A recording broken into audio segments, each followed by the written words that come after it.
Assalamu alaikum. Welcome back, viewers and listeners at home or at the office or even just driving around and running errands. Welcome back to Salam Media Mid Morning Talk, all things dedicating to women's health. Now, my next guest is raised in a rural, or rather was raised in a rural Limpopo with strong family values, and she can actually speak to Venda. She loves painting portraits, reading, and spending time with her family. She also, she has a special interest in medical aesthetic treatments and is the vice chairperson of the Pretoria Medical Discussion Group, an organization in which she previously served as the president. She graduated with a Bachelor of Medicine and Surgery from the Medical University of South Africa and honors in reproductive biology from the University of Stellenbosch and an advanced diploma in aesthetic medicine. He's also a faculty member at Med Skills Training Academy and has a practice based in Pretoria. Good day, doctor. Thank you so much for taking out the time and really joining us for this, interesting conversation. Thank you for having me there, Maimuna. I'm really blessed to be here with you guys. Now, before we proceed with our conversation, I'd like to ask today, or maybe in the given last few days, what is a book or podcast, if not an idea, that has been inspiring you lately? A book or a podcast? I would say I'm reading a book called Sonia and Sunny by Kiran Desai. It's actually a long listed for the Booker Prize. So that's what I'm reading. It was very hard to start off with, with these Booker Prize books. They become very difficult to read, but it's actually a very interesting and really reflects on the day-to-day lives of everyone and all about our insecurities, our loves, our passions. And our regrets in life. But it's an absolutely stunning book. It's called Sonia and Sunny by Kiran Desai. Interesting. I think that's my next book that I need to look into reading. Now, doctor, seeing that you've been a doctor for 27 years and have been in medical aesthetics for 15, please take us a bit back to the beginning. What was the moment or an experience that made you realize that actually medicine was your calling? Oh, so my dad, I was raised, like you said, in rural Limpopo. My dad was a medical doctor, and being the eldest in the family, we always followed dad everywhere. And he took us, all his kids, he took us to the surgery. We helped him in the surgery to pack medicines in those days. And he was just a very soft and kind human being. And his sole purpose on this earth, bless his soul, he's not with us today, but his purpose was to serve. And he served it with dignity, love, kindness, and humility. So my dad was my star. He was everything to me. And I always wanted to be just like him. And that's why I became a doctor. And I carried his name with me. I practiced under my maiden name to honor my dad, who was everything I think a doctor should be. Wow. And just looking at your journey in terms of, being inspired by your father who, took you everywhere and looking now at your journey, what now made you, continue on the path of, being in medicine, more specifically, medical aesthetics? Okay, so that comes to the second part. Mm. I I'm in practice now. I think the CV is a little old, but I'm in practice now for 33 years, on my 34th year. And when I first started my practice in Lodium, uh, I was one of the first, I wouldn't say the first one, but there were a couple of female doctors in the area, but I started practicing full time. And when the ladies used to come to me, they said, "Oh, she's a lady doctor. She's a lady doctor. We can go there and we can solve whatever we need to, anything gynecological." Because sometimes it's so difficult to explain to a man what really is Mhm. concerning you, whether it's emotionally, whether it's with your menstrual cycle, or just anything in life. And my patients have been my biggest inspiration.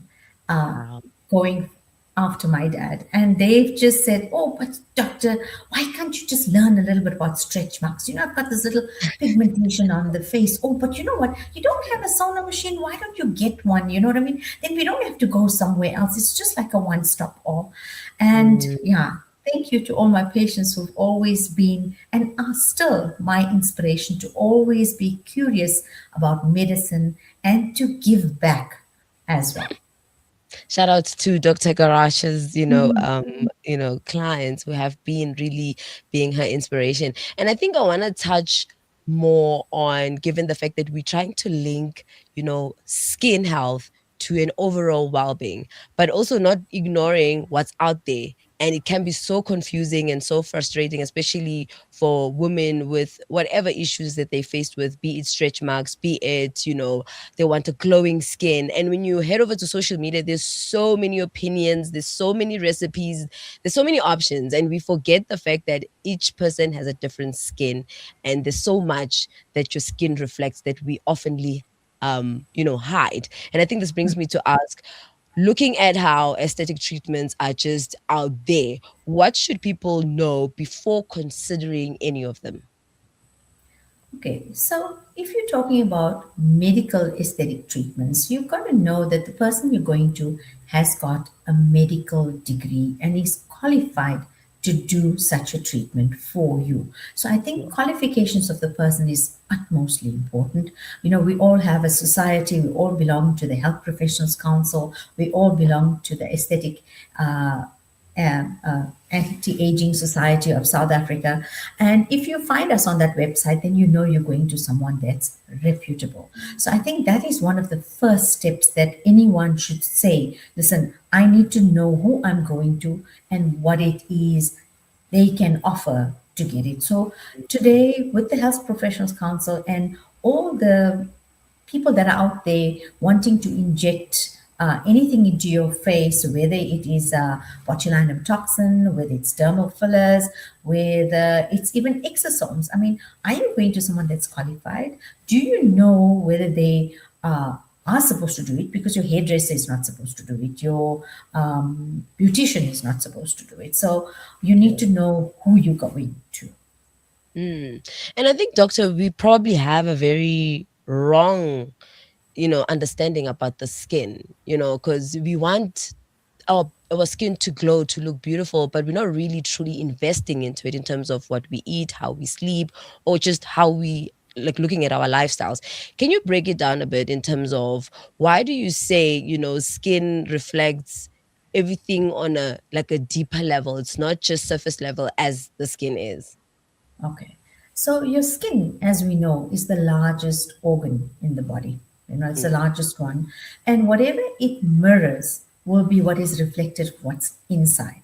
So the mm, skin will be affected by what we call intrinsic inside factors and extrinsic factors, which are the outside ones. So when we talk about reflecting of internal health, we're talking about whether we have how well are we inside? Do we have any kind of sugar issues like your insulin resistance? We find lots and lots of patients nowadays are diagnosed by the doctors and listen, your insulin is a little bit high, you need to take care of what you're eating. So you mm, are what you eat. What you put into your body will be reflected inside your body in a form of diabetes, high blood pressure, PCOS, which is the your PMOS, as it's called, polycystic ovarian syndrome. You can be affected by many different diseases, obesity, with obviously just an insulin. Whether you have an autoimmune disease, whether you have gut health, how's your gut health? Are you eating things that are benefiting your gut and internally benefiting all your other organs, and then on the outside your skin? Is it, what are you eating? It's all about the nutrition. mm. So if you don't take enough of nutrition, then it's obviously going to affect your skin as well. Yeah. So those would be the things. So it's your lifestyle as well as your nutritional factors that will then be reflected on the outside. Mm. Now, doctor, let's give our viewers as well as listeners a moment to truly reflect on the question that you posed, to say, what are you eating? Stop saying I'm a sweet tooth and I'm someone who can't stand spinach. Really ponder on this, and we're going to head over to an ad break. When we come back, we touch more on, really understanding the link between skin health and your overall well-being. See you after this. Discover the Africa of your dreams and surround yourself with her spectacular beauty. Relax beneath her serene sunsets and explore wildlife at its natural best. It's where the pride of Africa comes together. The Kwantu Private Game Reserve. Get to know the Big Five or cruise on an elephant safari game drive. Interact with lion and tiger cubs and enjoy world-class halal cuisine while we pamper you during your five-star stay. Indulge in the true African experience. For reservations, call now on 042 203 1400 or visit kwantu.co.za. The Kwantu Private Game Reserve, the place of gathering. World-class financial services only at Sapphire Global, your financial partner. If you are looking for Islamic, Sharia, and ethical financial products, look no further. Sapphire Global offers a wide range of financial service offerings from short-term to life and investments. A full-service center with all financial requirements under one brand. Our highly skilled and experienced consultants are ready to help protect your financial future. Contact us on 041 001 0184 or visit our website on www.sapphireglobalfs.com. Sapphire Global is an authorized financial services provider. Give the gift of clean water with Africa Muslims Agency. With every water well or borehole you donate, your drop becomes a river, reconnecting communities to nourishment, education, dignity and empowerment. Sponsor a water well for 17,000 Rand in Africa or a borehole for 65,000 Rand in Afghanistan or Africa. Quench the thirst. Reconnect the soul with Africa Muslims Agency.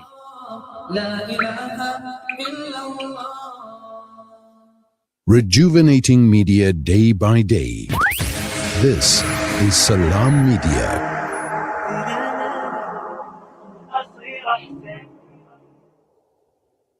Welcome back, viewers at home. You're joining in on a very interesting conversation between myself and Dr. Garach, and we're talking about all things that is the first thing that people see when they see you, which is your skin. And especially when you're looking at your face, we hear people are saying, I have acne problems, I've tried everything on the shelf, it's not working out. And one thing the doctor truly highlighted before the ad break is that your skin truly reflects what's going on inside. Sometimes it's not that you need a particular cream. Sometimes it's all about really touching in on the greens. Doctor, thank you so much for really joining us and just helping us understand on how we can truly care for our skin and better our skin health. Okay. So when you're talking about internal health, you're talking obviously about nutrition, and nutrition plays a very big role because you're looking at your vitamins, your vitamin C, your vitamin E, your vitamin B complexes, and also in today's age where we are exposed to lots of what you call the GLP-1s and people want to lose weight, there's lots of nutritional deficiencies that come because now we're taking these medications to lose weight. So we're not getting adequate nutrition in. So nutrition is really a big thing because it helps you to decrease what is called glycation end products. And glycation end products meaning we're breaking down things that will then normally need to be built up, like your collagen as such. And you're looking at what is called the gut skin axis. And what are you doing with the gut skin axis is that if you have a good gut skin axis, that means you will have a better skin barrier, so your barrier doesn't become compromised from inflammation on the skin as such. And obviously, I just spoke about the antioxidants. The sugar factors play a really big role, where if you have very high sugars, you have high insulin indexes, and then you get what is called acanthosis nigra, the darkening of the skin on the neck, on the face sometimes, and obviously under your, in different areas of your body as such. So I think nutrition plays a very big role. The other thing that we always forget is sleep, because we have constant stimulation all the time, whether it's from your screens, whether it's from your cell phone, or, that that constant beeping, like when sometimes when patients come in, that phone just ding, ding, ding all the time. And it's just that you get so distracted from what you need to say, that because this phone is Mm. calling you and telling you, listen, you need to look at me. And there are some people that sleep through the night with this ding, ding going on. And I don't know if they really sleep. So, sleep is actually a time where your body will replenish or rejuvenate, recharge to an extent where it can say, okay, fine, I'm ready for the next day. I've decreased the inflammation in my body. I've tried to replenish what type of water losses there are there. I've increased the blood supply to my skin. So Mm. sleep is something that we undervalue it, because some people say, "Ah, I can only sleep for 2 hours and I'm fine." But many Mm. people that are on the screen all the time, when they come to the practice, they'll say, you know what, I've got dark circles around my eyes and I don't understand why. And then when you go and you probe a little bit more and you ask patients, okay, but tell me about your sleep habits, because we forget that sleep is an integral part of us functioning on a daily basis. So I think sleep is underrated. We should have at least 8 to 9 hours of sleep every day.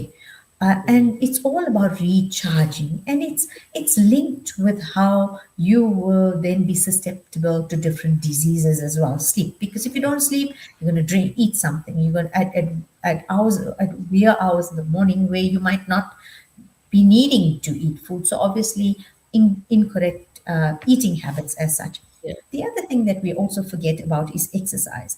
And exercise is something that we say, I just do a little bit of exercise and that's the end of it. But Yeah. exercise will will release the happy hormones, like your endorphins. And when you release endorphins, it makes you feel so much better about yourself, helps to decrease stress, as well as working at a mitochondrial level, because now today we are all about how we make the mitochondria, which is actually your energy cells in your body. All these Mm. energy, how do you rejuvenate them and how do you make them work faster, because they will defy what is called aging as such, right? And Yeah. when you decrease your cortisol levels will also increase inflammation, increase in your glycation end products and glycation end system. And if it does that, then you will age more. You will feel sluggish in your body. So everything works with each other. There's no such thing that you only exercise or only eat correctly, and then I'll be fine, or I'm just thinking about it, Mm. it'll be fine. So everything needs to come together. So it's like building a house. If you're building a Mm. house, you can't say I just put a structure and that's the end of it.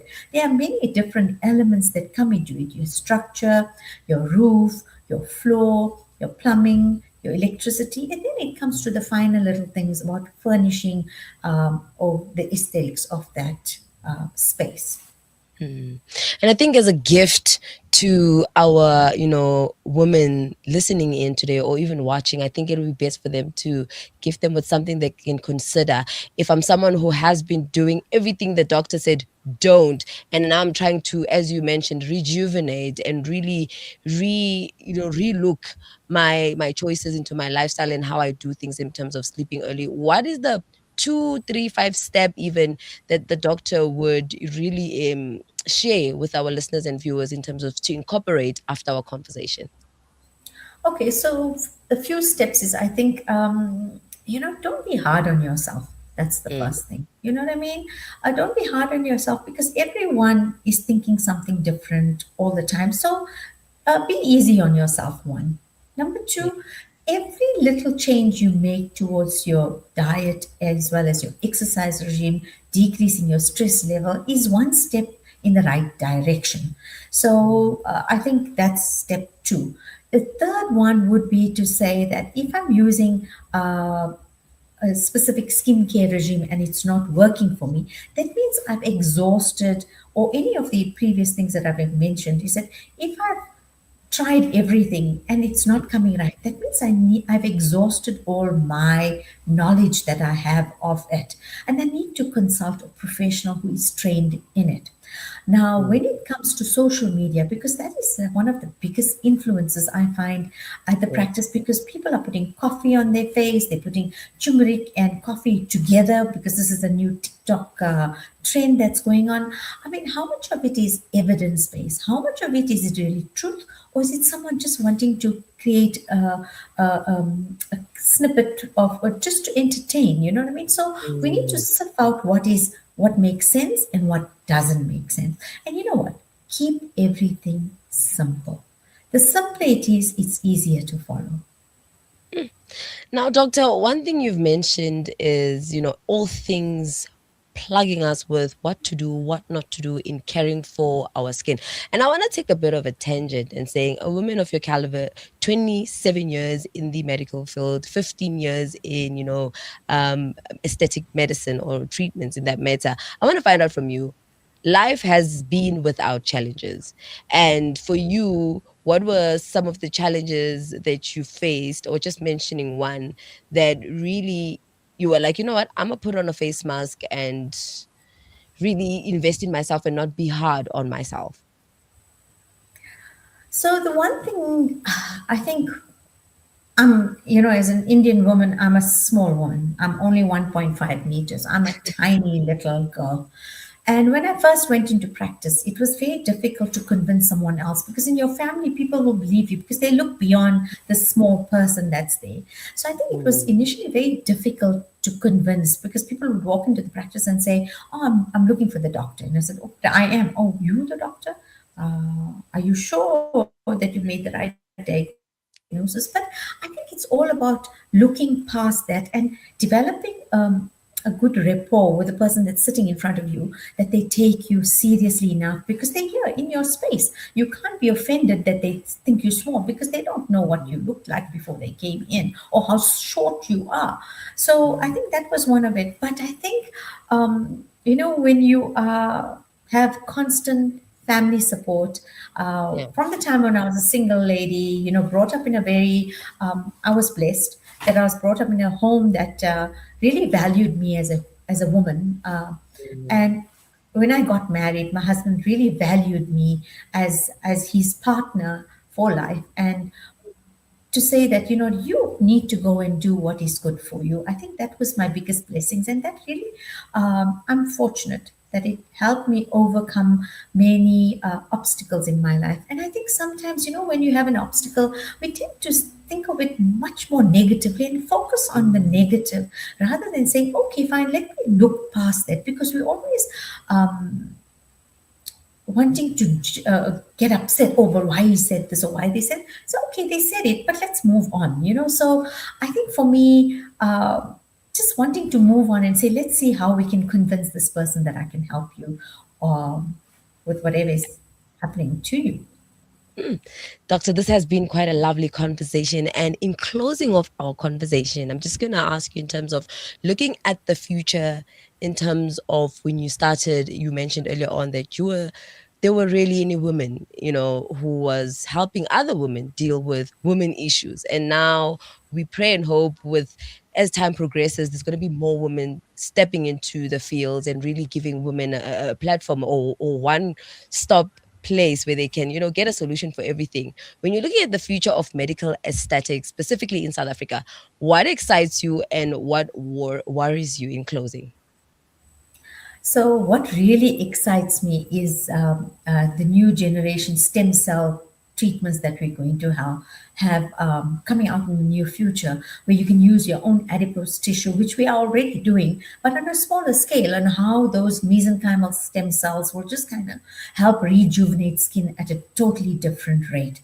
That would be one. I think the one thing that concerns me, there's so much out there, and I worry that the person who is looking at social media rather for as a form of information is looking at the wrong thing, looking at influences, looking at people that are not qualified to do such treatments, that we don't know what we are seeing. Lots of complications, whether it's hyperpigmentation, whether it's little granulomas, just because somebody went to the wrong person. So I think education is key, and the person you getting that education must be a properly qualified medical doctor to to give you that information, then you know I'm going to the right person. Doctor, thank you so much, really, really, for taking out the time. I remember when I was on the phone with you, you were like, yo, I have so many clients coming in and really trying to, secure this interview because you have so much to share with our viewers at home. Truly, I cannot thank you enough, but thank you so much. And may the Almighty continue to bless you and, making you a solution to women's problems. Thank you so much for joining us. No, thank you. I'm really blessed to be here with you, and blessings to all of you too. I mean, viewers at home, that was my remarkable guest, and we were sharing on all things regarding skin health and how it's connected to your overall well-being. I mean, think about it. If you had a big pimple on your forehead, would you even go for the job interview? That's the question I just, ask myself. But I have to say that this has been quite an interesting conversation to talking to Dr. Garachi, who was really sharing into saying, you know what, all things around skin health is really reflective of what you eat, the amount of sleep you invest in yourself, and the many other choices. You know what, one pill can't solve it, one coffee can't solve it. There's more to it. And so, rightfully so, let's start investing in our well being. And for that matter, it has been quite a lovely conversation, I guess. And this really wraps up the mid morning talk with your girl, Maimuna Mabena. But do not despair, because tomorrow it is a date. I will be seeing you tomorrow, same place, same time, from 11 to 1 p.m. So don't be late, because you'll be missing all the plugs. And shout out to all the women out there. We're here to celebrate you. We're here to recognize you, and we're here to see you win. But on the note, I'm closing it off from your girl, Maimuna Mabena. Assalamu alaikum wa rahmatullahi wa barakatuh. Assalamu alaikum, Maimona. I'm listening to your show and I am so impressed. You are doing so well. You know what? They must just bring you back and give you time on a full-time basis, because wow, sis, alhamdulillah, you're doing so well. Keep it up. This is your big sister, Iman Zenzoguhle. Jazakallah so much. Maimuna, this is your friend, Zintle Jamila. I just wanted to say happy birthday, girlfriend. And may Allah subhanahu wa ta'ala put barakah in your voice, grant you success in this dunya and hereafter. I'm so proud of you. I am listening, girl. I'm tuned in. Oh, wow. So you have been listening. You actually called in. Oh, Jazakallah so much, man. I'm so humbled. I don't even know. Words fail me right now to say Jazakallah so much. Nyani bonga nonke, and I love you all. But as I said again, you will be seeing me again tomorrow. Same place, same time. But for now, assalamu alaikum. Don't leave Salam Media.